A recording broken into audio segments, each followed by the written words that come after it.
শিরক ও কুফর থেকে বেঁচে থাকার দোয়া। আল্লাহ তাআলা কোরআনের মধ্যে বলেছেন যে দুইটি গুনাহ আমি আল্লাহ তাআলা কখনো মাফ করি না। এই পৃথিবীর মধ্যে যত গুনাহ আছে, বান্দা যত গুনাহ করুক না কেন, সব গুনাহ আমি আল্লাহ তাআলা মাফ করে দেব। যদি বান্দা তার নিজের উপর লজ্জিত অনুতপ্ত হয়ে আমি আল্লাহ তাআলার কাছে কান্নাকাটি করে, আমি আল্লাহ তাআলা অবশ্যই তাকে মাফ করে দেব। সুবহানাল্লাহ। কিন্তু দুইটা গুনাহ আমি আল্লাহ তাআলা কখনো মাফ করব না।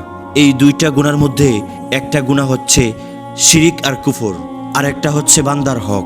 তো এই শিরিক আর কুফর থেকে আপনি কিভাবে বেঁচে থাকবেন? আল্লাহ রাসূল সাল্লাল্লাহু আলাইহি ওয়াসাল্লাম বলেছেন, হযরত আবু বকর রাদিয়াল্লাহু তাআলা আনহুকে বললেন, তুমি সকাল সন্ধ্যায় এই দোয়াগুলো পড়বে। এই দোয়াগুলো তুমি যদি সকাল সন্ধ্যায় পাঠ করতে পারো, তাহলে সর্বপ্রকার শিরিক থেকে আল্লাহ তাআলা তোমাকে হেফাজতে রাখবেন। কানজুদ উম্মুল 2816। এই হাদিসের মধ্যে আল্লাহ রাসূল সাল্লাল্লাহু আলাইহি ওয়াসাল্লাম বলেছেন, একটি মাত্র দোয়া আছে, যে দোয়াটা তুমি যদি পাঠ করতে পারো, আল্লাহ তাআলা নিজ জিম্মায় তোমাকে শিরিক এবং কুফর থেকে বিরত রাখবেন। দোয়াটি হচ্ছে, আল্লাহুম্মা ইন্নী আউযু বিকা আন উশরিকা বিকা ওয়া আনা আ'লামু ওয়া আস্তাগফিরু লাকা লিমা লা আ'লামু।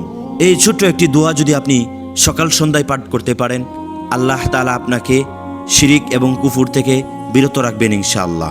আর দ্বিতীয় নম্বর গুনাহটা হচ্ছে বান্দার হক। আপনি যদি কারো হক মেরে দেন, কারো টাকা মেরে দেন, কারো গাছ থেকে একটা ফল খেয়ে ফেলেন, কাউকে মিথ্যা অপবাদ দেন, কাউকে কষ্ট দেন, এগুলো হচ্ছে বান্দার হক।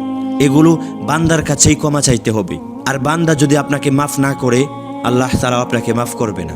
এজন্যই বান্দার হক থেকে আর এই শিরিক কুফর থেকে আমরা বিরত থাকবো ইনশাআল্লাহ।